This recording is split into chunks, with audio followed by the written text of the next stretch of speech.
కాబట్టి ఆయన ఈ లోకమందు ప్రవేశించినప్పుడు ఈ లాభం చెప్పుతున్నారు. బలియు అర్పణై నీవు కోరలేదు కానీ నాకు ఒక శరీరమును సమర్పించుము, పూర్ణ హోమమును పాప పరిహారార్థ బలను నీకు ఇష్టమైనవి కావాలి.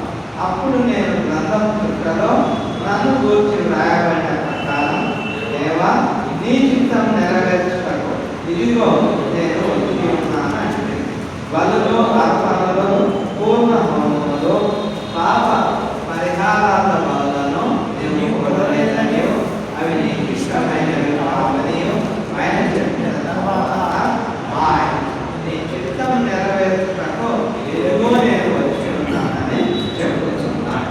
దేవుని చిత్తాన్ని నెరవేర్చడానికి వచ్చాను. దేవుని చిత్తం ఏంటంటే అందరూ రక్షించబడాలి, అందరూ పాపం నుండి దూరంగా ఉండాలి. అంటే రక్షించబడాలా, పాపం పోవాలంటే పాపములకు ప్రాయశ్చిత్తంగా నిర్దోషమైన రక్తం చిందించబడాలా. అందుకొరకు ఆయన ఈ లోకానికి తండ్రి చిత్తాన్ని నెరవేర్చడానికి మన పాపములకు ప్రాయశ్చిత్తంగా తను తాను బలిగా అర్పించుకోవడానికి వచ్చాడు. కాబట్టి క్రీస్తు ఎన్నో శ్రమలు పొందాడు. క్రీస్తు పొందిన శ్రమలు మనకు తక్కువగా రాయబడ్డాయి, క్లుప్తంగా రాయబడ్డాయి. కానీ పౌలు పొందిన శ్రమలు చాలా చోట్ల మనం చదవగలుగుతాం. కానీ ఏంటంటే క్రీస్తు ఎంత శ్రమ పడ్డాడు మనం ఆలోచన చేస్తే. ఆయన చంపాలనుకున్నారు, కొండ మీద వెళ్ళిపోయాలనుకున్నారు, అయితే తప్పించుకొని వెళ్ళిపోయాడు. సిలువలో అనేక శ్రమలను అనుభవించిండు. అవన్నీ మనకు తెలుసు. 6 గంటల పాటు ఆ సిలువలో వేలాడిండు, శ్రమను సాధించిండు. అందువల్ల పౌలు అంటున్నాడు, నేను కూడా ఆ విధంగా శ్రమ పడుతున్నాను. ఏదైనా పొదువుగా ఉంటే క్రీస్తు శ్రమలలో సంఘం కొరకు శ్రమ పడ్డాను. నేను కూడా సంఘం కొరకు శ్రమ పడుతున్నాను. కొలస్సీ సంఘమా మీ కొరకు శ్రమ పడుతున్నాను, కొరింథీ సంఘం కొరకు శ్రమ పడ్డాను. ఎందుకొరకు అని అంటే ప్రభువు కూడా సంఘం కొరకు తన ప్రాణాన్ని ఇచ్చిండు. పిల్లగా మరి మనందరికీ తెలిసిన లేఖన మాట దయచేసి చదవండి. అపోస్తల కార్యం 20వ అధ్యాయం 28వ వచనం. దేవుడు తన పరిశుద్ధాత్మ ఏ రెండు అధ్యక్షులు ఉంటాం ఆ ఎవరికి మందె పురుషులు ఈ మట్టికి దేవుడు తన స్వరక్తం నుంచి సంపాదించిన తన సంఘం. ఇక్కడ మనం గమనించినట్లయితే దేవుడు తన స్వరక్తం నుంచి సంపాదించిన అందరూ వింటున్నారా? దేవుడు తన స్వరక్తం నుంచి సంపాదించిన సంఘమా? సంఘమును కాయడు, సంఘము కాయడు, తన సంఘం తన సంఘమును కాయడు. ఏ సంఘాన్ని గాయడానికి? మెననైట్ సంఘాన్ని గాయడానికి.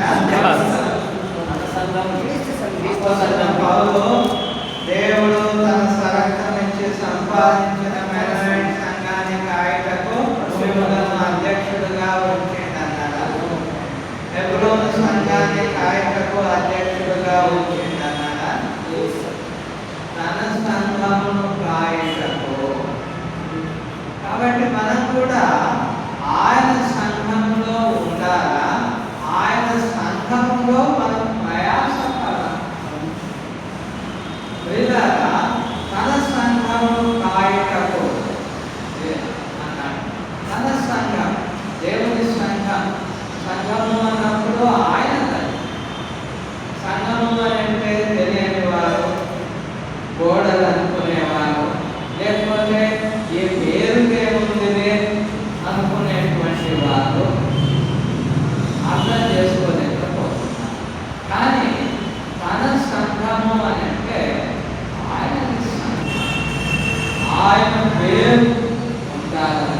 ఉంది. కాబట్టి ప్రియులారా, ఆ సంఘాన్ని కొరకు ప్రభు ప్రాణం పెట్టిండు. ఆ సంఘం కొరకు ఏదైనా కొదవగా ఉంటే దాన్ని మేము పరిపూర్ణత చేయడానికి శ్రమను అనుభవిస్తున్నా. ఈరోజు క్రీస్తు సంఘ సభ్యులుగా సేవకులుగా కూడిన మనము ఆయన సంఘం కొరకు ఏమైనా కొద్దిగా శ్రమ కష్టాన్ని అనుభవించే వారుగా ఉన్నామా? వాళ్ళైతే ఆ సంఘం కొరకు శ్రమను అనుభవిస్తున్నాము. మనం కూడా దేవుని సంఘం కొరకు శ్రమ పడాలా?